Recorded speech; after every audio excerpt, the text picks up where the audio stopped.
السلام عليكم ورحمة الله وبركاته. إن الحمد لله نحمده ونستعينه ونستغفره ونعوذ بالله من شرور أنفسنا ومن سيئات أعمالنا. من يهده الله فلا مضل له ومن يضلل فلا هادي له. أشهد أن لا إله إلا الله وحده لا شريك له وأشهد أن محمدا عبده ورسوله وبعد. Kita sampai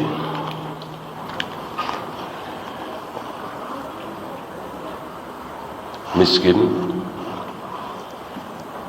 sakit, sengsara,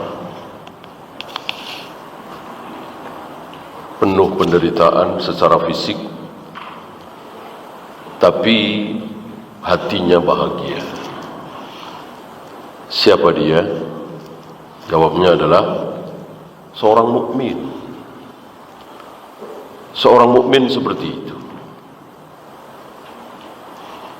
Sebaliknya, kaya raya, sehat badannya, mobilnya mewah, rumahnya megah, uangnya banyak, tapi sempit dadanya. Dia tidak bahagia. Dia mencari kebahagiaan itu dan aneh-aneh. Siapa ini? Orang kafir.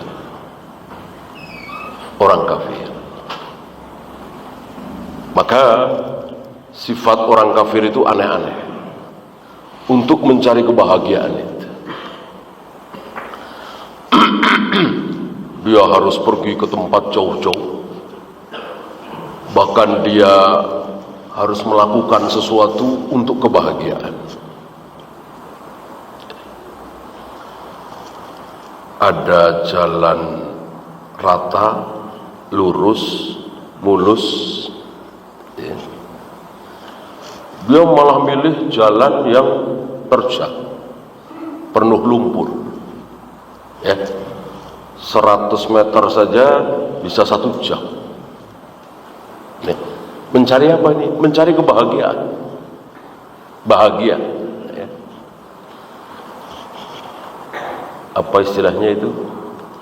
Off-road, ya. Itu kan gimana coba, ya? Nyari jalan yang jelek gitu. Yaitu dalam rangka mencari kebahagiaan, ya. Sementara seorang muslim ketika dia membaca ayat-ayat Al-Quran, ketika dia mempelajari isi Al-Quran, kebahagiaan yang luar biasa. Sampai sebagian mereka mengatakan seperti ini. Hatta qala ba'dus salaf. Sebagian orang salaf mengatakan seperti ini. Lau ya'lamul muluku wa abna'ul muluk ma nahnu fihi. Seandainya para raja itu tahu, seandainya anak-anak raja itu tahu apa kebahagiaan yang ada di diri kita. Ini ulama. Ya, lajaladuna alaihi bisuyuf. Kami khawatir kebahagiaan ini akan dirampas oleh mereka. Raja-raja zalim kan seperti itu, merampas hak orang lain. Nah, kalau sampai mereka tahu betapa bahagianya kami ketika sibuk dengan ayat-ayat Al-Quran, sibuk dengan sabda-sabda Nabi, sibuk dengan ilmu, dan itu kebahagiaan yang luar biasa. Sampai Ishaq bin Ibrahim Ar-Rahawai, beliau ulama dan murid-muridnya akhirnya semua jadi ulama, itu keluar dari masjid, keluar sholat isya, pulang, nggak lama keluar dari masjid, mungkin masih di halaman, ada yang nanya. Ada salah satu muridnya yang nanya, dijawab. Nanya lagi, dijawab. Datang lagi 2 orang, datang lagi 3 orang. Akhirnya ya adalah mungkin 8, 9 ya, atau 10 mengerumuni beliau. Nanya dijawab, nanya dijawab, nanya. Luar biasa. Allah berikan kenikmatan di malam itu kepada mereka ber-9, ber-10 ini. Sambil berdiri merasakan nikmatnya ilmu, membahas ilmu. Sampai kapan antum tahu? Pernah dengar kisah ini? Sampai menjelang sahur. Itu dari habis isya. Ya, tentu pertanyaan kita, apa enggak pegel, apa enggak capek, apa enggak digigitin nyamuk ya? Jawabannya tadi, hilang. Allah hilangkan. Karena apa? Tertutup oleh nikmat. Ya sama ahli maksiat itu kan, sampai semalaman ya tidak terasa nikmat apa? Main judi nikmat. Tentu setan yang memberikan kenikmatan itu. Ini Allah yang memberikan kenikmatan dalam rangka mempelajari ilmu. Inilah seorang muslim yang taat tentunya. Nah, beliau berharap para pelajar itu seperti ini. Jadi ketika mempelajari ilmu itu nikmat, lezat. Maka alangkah baiknya kalau para pelajar itu seperti ini. Kita tidak jumpai anak-anak SMP, SMA, bahkan kuliah rakus terhadap ilmu. Tidak kita jumpai. Tidak seperti para salaf. Para salaf yang betul-betul belajar itu sangat rakus terhadap ilmu. Ada kenikmatan ya. Oleh karena itu, kalau ada sesuatu yang membuat bosan, jenuh, malas, benci, hilangkan. Maka para salaf nggak ada evaluasi, tes, ujian, nilai, ranking. Ini semua nggak ada di para salaf. Karena ini bisa bikin jenuh, bisa bikin males, bisa bikin stres. Ya. Banyak anak-anak kita itu yang stres karena ujian, karena nilai, karena ranking. Para salaf tidak mengenal itu. Udah belajar aja. Belajar, yang dapat banyak alhamdulillah, yang dapat cuman segitu saja alhamdulillah. Tidak dibebani, tidak ada target-target ya. Ini 1 semester ini harus selesai nih, harus selesai nih. Oh, guru pun juga seperti itu. Nggak asyik akhirnya belajar itu, nggak asyik, nggak lezat. Tidak seperti kaum salaf, belajar itu lezat karena muridnya itu lezat, maka terus ngejar terus. Istilah kita haus, rakus. Nah, pelajar-pelajar kita SD, SMP, SMA tidak seperti itu ya. Yang ada jadi malas gitu. Karena apa? Ya tadi,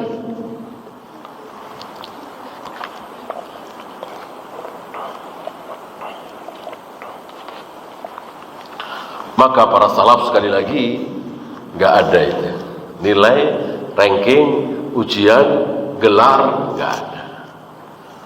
Jadi cari ilmu itu betul-betul nikmat, lezat, asyik, dan dapatnya luar biasa. Ya Mujahid di hadapan Ibnu Abbas kayak apa coba? Di hadapan Ibnu Mas'ud ya, baca satu ayat Bismillahirrahmanirrahim, dibahas ini, ditanyakan ini ayat turun di mana, turun berkenaan peristiwa apa, turun berkenaan dengan siapa, asbabun nuzulnya apa. Maksudnya apa? Fawaidnya apa? Udah terjawab semua, lanjut. Alhamdulillahirabbil alamin. Seayat turun di mana? Berkenaan dengan peristiwa apa? Berkenaan dengan siapa? Asbabun nuzulnya apa? Fawaidnya apa? Selesai, lanjut lagi. Ar-Rahmanir Rahim. Selesai Al-Fatihah, lanjut Al-Baqarah. Alif Lam Mim, dzalikal kitabu la raiba fi. Turun di mana? Turun berkenaan siapa? Dengan peristiwa apa? Asbabun nuzulnya apa? Fawaidnya apa? Terus selesai Al-Baqarah, lanjut Ali Imran. Selesai Ali Imran, An-Nisa, terus sampai An-Nas. Selesai An-Nas, balik lagi ke Al-Fatihah, balik lagi ke Al-Baqarah, Ali Imran, terus saking lezatnya belajar itu sampai Ibnu Mas'ud wafat. Baru beliau mujahid mengajarkan kepada murid-muridnya, dan begitu seterusnya. Tidak seperti kita, sudah ada gelar, sudah ada titel, ya sudah, tidak belajar lagi.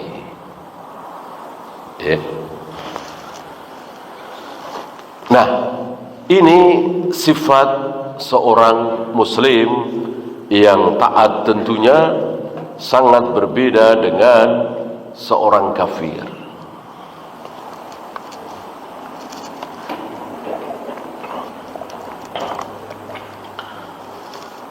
Ammal mu'minuna faqad na'imu bimunajatillahi wa dzikrihi.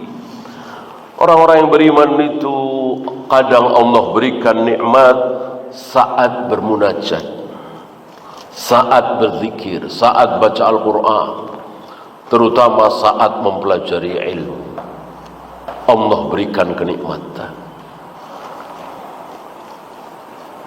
Wa kanu ma'a qada'illahi wa qadrihi. Dan mereka bersama dengan qada dari Allah, takdir dari Allah. Fa in asabathum dharra sabaru. Ketika mereka tertimpa kemudaratan, tiba-tiba sakit, tiba-tiba bangkrut, tiba-tiba kaki harus diamputasi, sabaru, bersabar. Ini bagian dari takdir, qada, qadar. Wa in asabathum sarra, kalau mendapatkan kenikmatan, harta banyak, badan sehat, bisnis sukses, syakaru, bersyukur. Dan dua-duanya baik.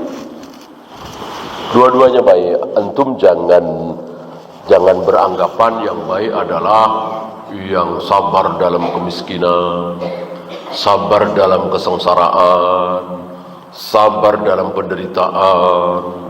Seperti saudara-saudara kita yang bersabar padahal dibantai, padahal mengalami kekeringan. Itu saja? Tidak. Ada kaya raya, mobilnya mewah, rumahnya megah, hartanya di mana-mana, tapi dia baik. Bukan hanya yang tadi yang baik, ya. Yang makmur, yang sukses baik. Kenapa? Dia bersyukur. Ada yang perlu dibantu, bantu. Ada yang harus dibangun, bangun. Ya. Ada yang mesti ditutupi oleh dia, tutupi. Ya. Dia tidak bakhil, ya. Bahkan dermawan. Ini kebahagiaan tersendiri. Oleh karena itu, contoh manusia-manusia terbaik, termulia, para nabi, para rasul, miskin semua, apa ada yang kaya? Ada yang kaya.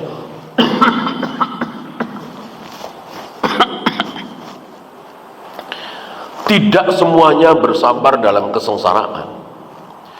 Tidak semuanya bersabar dalam penderitaan. Tidak semuanya seperti Nabi Ayub, Nabi Isa, ya. Ada yang seperti Nabi Sulaiman, Nabi Daud, Nabi Yusuf, gitu. Bi khilafi ashabid dunya ini berbeda dengan abnaud dunia itu, para penghamba dunia itu. Fa innahum kama wasafahumullahu biqaulihi, mereka ini bil khusus orang-orang kafir ya, disifatkan oleh Allah di surat At-Taubah, fa in u'tu minha radu, jika diberi dunia senang, ridha, bangga. Wa illam yu'tau minha idahum yasqatun, kalau tidak dapat marah, sedih, kiamat. Seorang muslim tidak seperti itu. Dan ini kadang juga menimpa orang-orang awam. Orang awam, jauh dari ilmu, tapi dalam kesederhanaannya, dia petani kecil, punya keluarga, nggak pernah jalan-jalan, mobil ya boro-boro mobil, motor nggak ada, ya. Tapi hidup dengan bahagia. Waktu sholat, padahal jauh dari ilmu. Allah berikan kebahagiaan, ini banyak sekali. Di kampung-kampung, di desa-desa yang bertani, ya, cukup buat makan. Nah, nggak kebayang haji umroh, nggak kebayang punya ini, punya itu, tapi ada rasa bahagia. Allah berikan kebahagiaan itu. Ya. Inilah kaum muslimin. Maka para imam mengatakan, sebelum Allah berikan surga yang sesungguhnya di akhirat nanti, Allah berikan dulu di dunia ini surga. Di mana? Di hatinya. Bukan di rumahnya, di kendaraannya, bukan. Rumahnya sangat sederhana. Di mana surga itu Allah berikan? Di hati. Ada kebahagiaan. Sementara yang dinilai oleh orang kafir itu kan materi. Maka orang kafir itu bikin ta'rif, bikin definisi bahagia. Apa materi? Bahagia adalah punya keluarga, punya penghasilan cukup, punya tabungan, minimal 3 bulan sekali jalan-jalan, minimal setahun sekali ke luar negeri. Mereka bikin definisi seperti itu. Tentu jauh dengan apa yang difirmankan oleh Allah, disabdakan oleh Nabi. Kebahagiaan di hati. Ini ya namanya di hati ya. Sulit untuk diceritakan, tapi insya Allah kita semua tahu. Ya. Bahkan ada di antara antum insya Allah yang merasakan penghasilan pas-pasan, kadang kurang, kadang ngutang, akhirnya kebayar, alhamdulillah. Tapi ada kebahagiaan. Siapa yang memberi? Siapa lagi kalau bukan Allah Rabbul Alamin? Allah yang memberikan kebahagiaan itu. Sebaliknya orang-orang kafir itu, sebelum nanti di akhirat Allah berikan neraka yang sesungguhnya, hari ini kadang Allah berikan neraka di hatinya. Kaya raya, sukses, tapi bunuh diri. Ada enggak? Ada banyak. Bunuh diri, mana mungkin orang bahagia bunuh diri. Itu bukan 1-2. Bunuh diri. Ya. Ada satu negeri itu, negara kafir itu yang banyak sekali bunuh diri. Sampai pemerintah ngasih tempat. Innalillahi. Ya, daripada bikin kotor ya, dikasih tempat itu. Innalillahi. Mereka kaya-kaya, kita jauh lah, sama petani-petani kita jauh lah. Seperti itu. Allah berikan neraka dunia sebelum nanti neraka sesungguhnya. Ada di mana neraka itu? Di hatinya. Bukan di rumahnya. Rumahnya bagus, mewah, bersih. kendaraannya bagus di hatinya. Nah, beliau bawakan ini dalam rangka apa? Dalam rangka untuk menyemangati para pelajar. Jadi yang harus dikejar oleh para pelajar itu adalah ridho Allah, pahala. Jangan membayangkan lulus dari Madinah nanti ngajar dapat gaji lumayan besar. Jangan itu ya.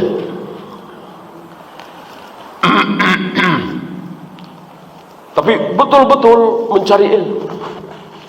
Bisa di Madinah, alhamdulillah. Nggak bisa, banyak ilmu. Apa di Jakarta ini kekurangan Ustadz Salam, insya Allah banyak. Datangi. Nggak harus nanti dapat titel, dapat gelar. Ilmu terus kumpulkan ilmu, lalu diamalkan tentunya. Bahagia sekali.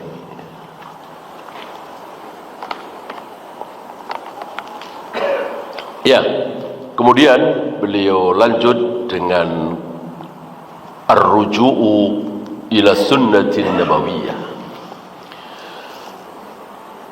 Setelah kembali kepada Al-Quran, jangan lupa kembali kepada As-Sunnah. Karena Al-Quran belum bisa diamalkan tanpa Sunnah.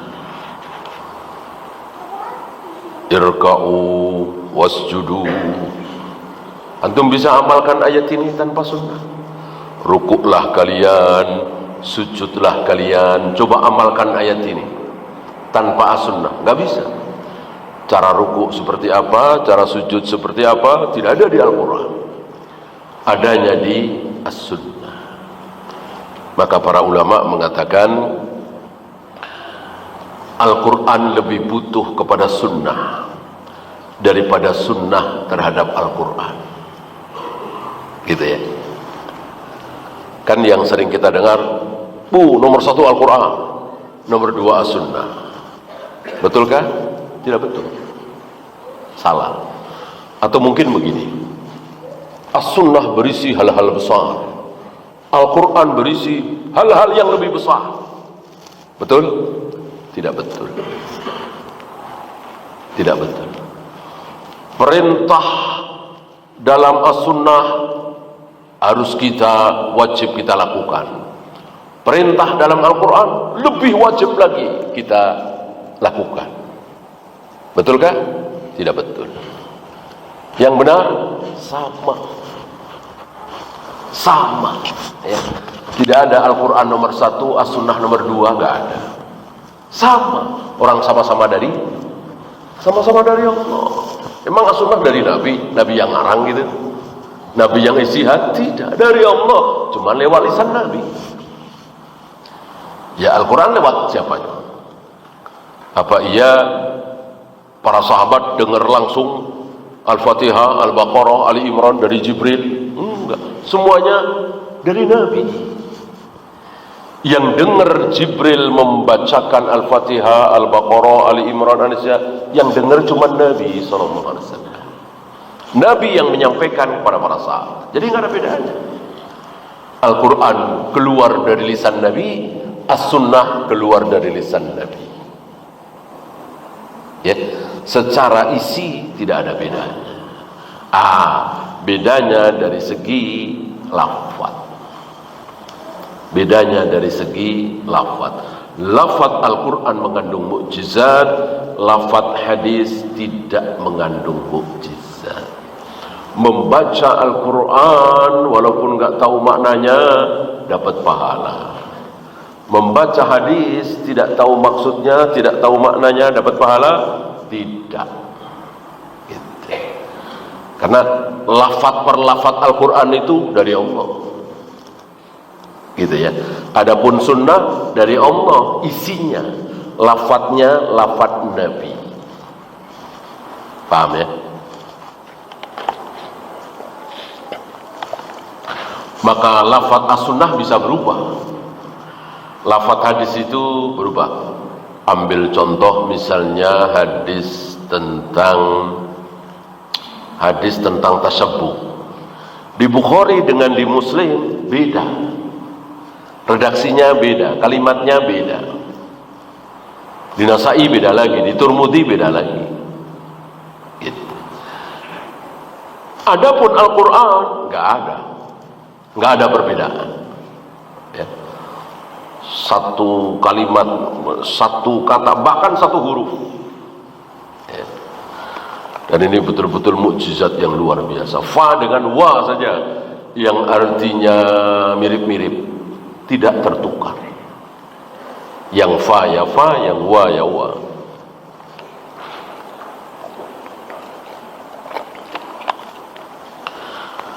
Fa sunnatur Rasul sallallahu alaihi wasallam sabitatun baina aidina.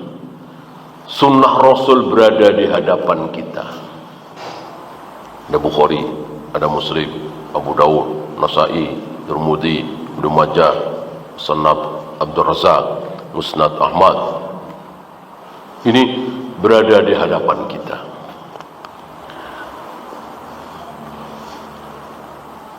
Mahfudhatun, terjaga. Jangan bilang bukannya cuma Al-Quran yang terjaga. Inna nahnu nazzalna dzikra wa innahu lahu lahafidun. Kan Al-Quran doang yang dijamin.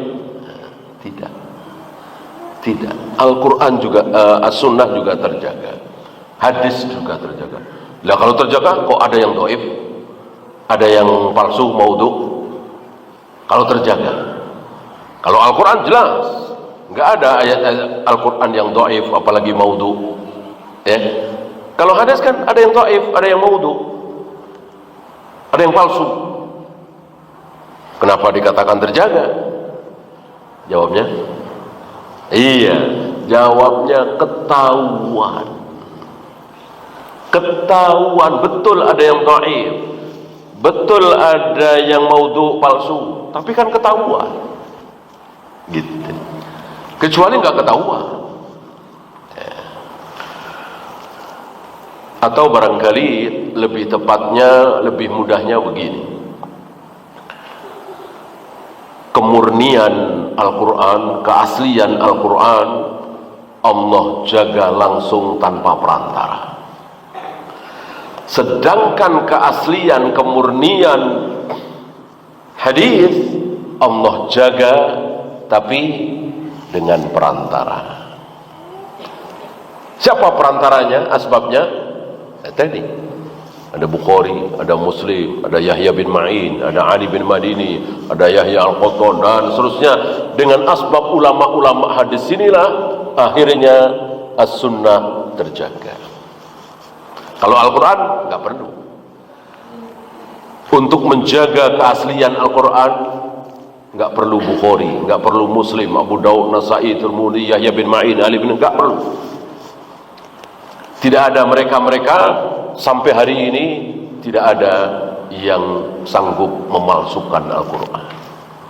Nah, kalau hadis pakai perantara. Perantaranya ulama-ulama ahlul hadis itu. Maka dengan ulama-ulama ahli hadis tersebut akhirnya diketahui bahwa hadis mengazankan bayi dhaif, tidak sahih. Hadis kunut subuh dhaif. Ikhtilafu ummati rahmah, perbedaan pendapat di kalangan umatku adalah rahmat, ternyata bukan sabda Nabi.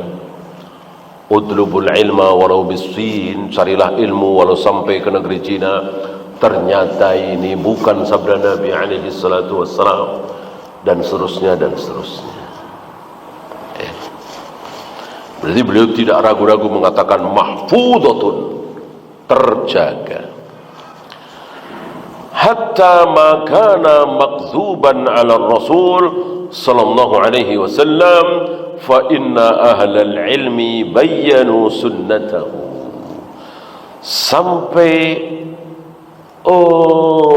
kebohongan yang diatasnamakan Nabi sallallahu alaihi wasallam akhirnya ketahuan. Ya seperti tadi. Yang ya walaupun banyak yang terkecoh, Tapi kan ada yang tahu, gitu. Salah sendiri nggak tahu, salah sendiri nggak belajar. Ya, seperti misalnya Nur Muhammad. Ini kan kebohongan besar atas nama Nabi Sallallahu Alaihi Wasallam. Adanya istilah Nur Muhammad. Itu. Seumur hidup beliau 23 tahun menjadi Nabi, menjadi Rasul, beliau tidak pernah mengucapkan satu kalimat yang berbunyi Nur Muhammad, cahaya Muhammad. Apalagi kebohongan selanjutnya, bahwa langit belum ada, bumi belum ada, enggak ada apa-apa. Yang pertama kali Allah ciptakan adalah Nur Muhammad, katanya, cahaya Muhammad Sallallahu Alaihi Wasallam. Nah, dari Nur Muhammad ini katanya Allah ciptakan langit, bumi, gunung, langit, dan seterusnya. Sampai Allah mengatakan, sekali lagi ini dusta besar, laulaka ma khalaqtu siwa. Wa fi riwayatin afla. Kalau bukan karena engkau ya Muhammad, kalau bukan karena engkau ya Muhammad, aku tidak ciptakan apapun selain engkau. Jadi aku ciptakan jagat raya alam semesta ini karena engkau. Ini bertentangan dengan ayat apa? Kira-kira bertentangan dengan ayat apa?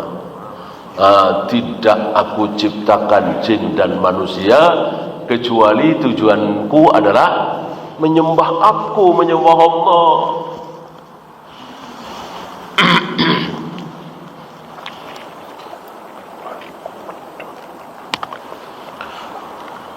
Mosok ada hadis sahih bertentangan dengan ayat? Kan tidak mungkin. Maka ini sebatil-batil hadis. Itu diucapkan oleh saudara-saudara kita. Ada tokoh masyhur viral di negeri kita ini yang mengucapkan ini. Betapa subhat itu sangat berbahaya. Betapa subhat itu tidak mengenal profesor, doktor, jenius, cum laude, kiai, haji, nggak kenal. Ya, kena subhat ya kena. Sebaliknya, anak SMP mungkin cuma lulusan SD, marbot masjid, tapi Allah jaga dia tidak terkena syubhat. Disinilah kita tidak boleh sombong, menyombongkan kecerdasan kita, IQ kita, kejeniusan kita, lalu merasa selamat dari syubhat. Jangan. Hanya Allah yang bisa menyelamatkan kita dari syubhat-syubhat. Maka jangan gegabah. Kalau antum ragu, jangan dengerin. Tutup telinga rapat-rapat. Nah, bahaya sekali syubhat itu.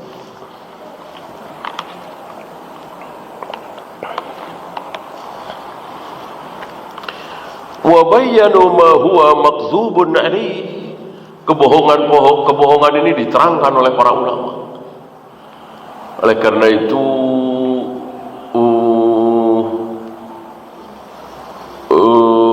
Harun Ar-Rasyid, ya, kalau tidak salah, setelah membunuh orang yang memalsukan hadis, sebelum dia dibunuh, dia mengatakan, kalian boleh bunuh aku, tetapi aku telah sebarkan di tengah-tengah kaum muslimin. Dia menyebut berapa ribu hadis-hadis palsu. Di dalamnya aku halalkan yang haram, aku haramkan yang halal. Hanya dibunuh. Sebelum demi mendengar ini, beliau mengatakan, aku tidak takut. Aku tidak takut. Kenapa? Disebut oleh beliau.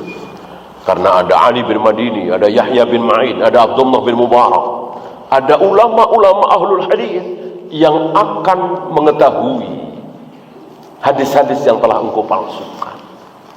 Ketahuan. Ini luar biasa. Padahal Allah dan Rasulnya tidak mengajarkan ilmu hadis itu secara rinci. Ini betul-betul bahwa Allah itu menjaga sunnah ini. Seolah Allah mengajarkan langsung kepada para ulama itu. Kan Nabi nggak mengajarkan. Ya. Ini mungkoti, ini tadlis, ini mudallis. Mana ada Nabi mengajarkan seperti itu? Ilmu mustalahul hadis itu kan dia belum ada ya. Orang Nabi dengar catat, Nabi dengar hafalin. Langsung kan? Nabi tidak pernah mengajarkan kepada para sahabat apa itu mudallis, apa itu tadlis, apa itu mudraj, hadis mudraj. Tapi kenapa, bagaimana hari ini para ulama hadis sepakat sedunia? Hadis mudraj itu begini, sepakat semua. Mudallis itu begini, tadlis ini. Demi apa? Demi menjaga sabda-sabda Nabi jangan sampai tercampur dengan ucapan manusia yang bukan Nabi. Dan berhasil. Maka karena sudah ada perangkat ilmu seperti itu, ketika mempelajari dengan baik dan benar, dengan hafalan yang luar biasa, tentunya orang yang hidup hari ini atau abad ini, Syekh Albani misalnya, bisa mengkritik imam yang hidup 700 tahun yang lalu, 800 tahun. Ini kan luar biasa.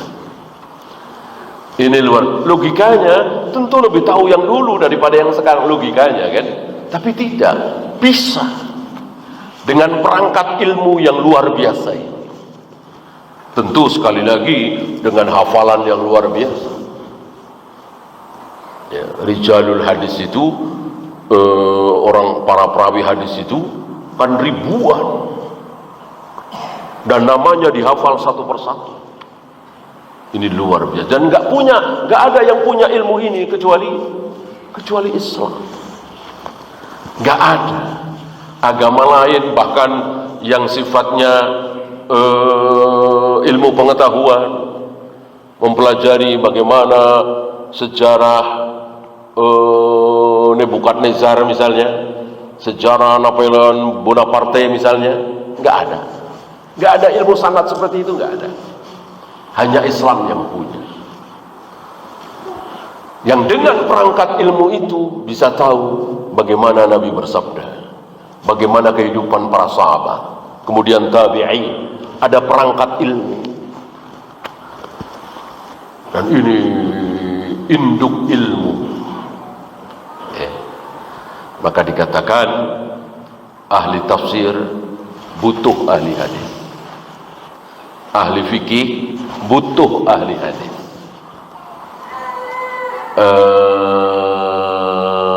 akidah tauhid butuh ahli hadis. Ya iya kan? Coba dia berbicara tentang tafsirnya begini, riwayatnya ini, kata ahli hadis itu dhaif. Udah diam. Kalau dia bukan ahli hadis ya, maka ahli tafsir butuh ahli hadis, ahli fikih butuh ahli hadis ya. Akidah tauhid butuh ahli hadis. Ahli hadis nggak butuh siapa-siapa. Ahli hadis dengan sendirinya otomatis dia ahli tafsir, dia ahli fikih, dia paling tahu tentang akidah, tentang manhaj, tentang tauhid. Karena dia yang paling tahu tentang Nabi SAW, yang paling tahu tentang ucapan Nabi, manhaj Nabi, perilaku Nabi adalah ahlul hadis. Ya.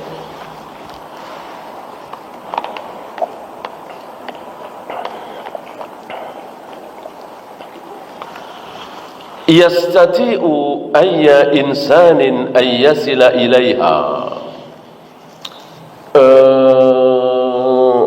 Manusia yang dimaksud tentu seorang muslim ya, diberi kemudahan, apalagi hari ini ya, diberi kemudahan.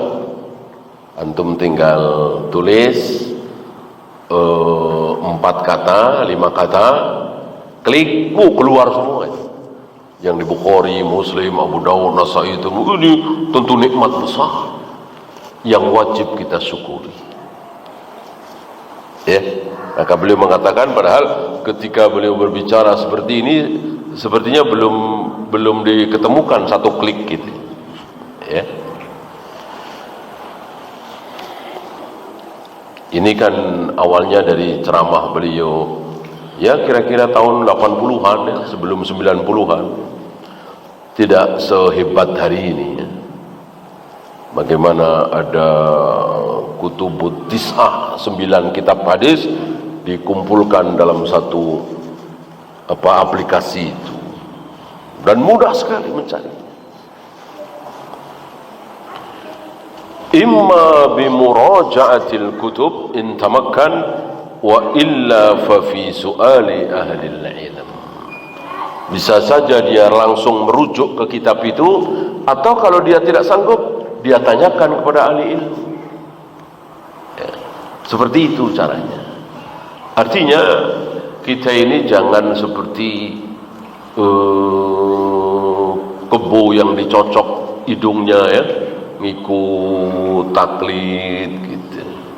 Kita belajar, kita punya akal, kita punya nurani ya. Maka dalam satu kesempatan boleh kita mengatakan dalam hal ini guru kita keliru, dalam hal ini Syekh Albani salah, dalam hal ini Syekh bin Bas tidak tepat, dalam hal ini ya kunut subuh misalnya kan Imam Syafi'i keliru. Nggak boleh takut ya. Kalau Imam Syafi'i nggak ada salahnya, ya bukan manusia beliau, jadi nabi ya. Justru untuk menunjukkan bahwa beliau ulama yang luar biasa, ilmu kita nggak ada apa-apanya, tapi beliau masih manusia, belum nabi, artinya ada salahnya. Salahnya di mana? Salah satunya kunut subuh itu mudah. Jangan seperti orang-orang yang dicocok tadi ya.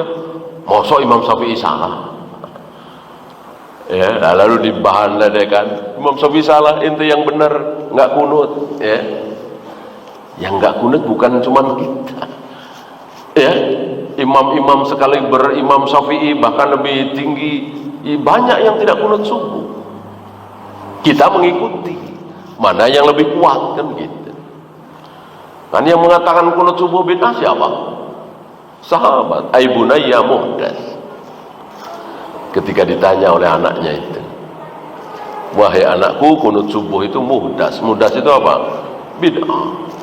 Selesai.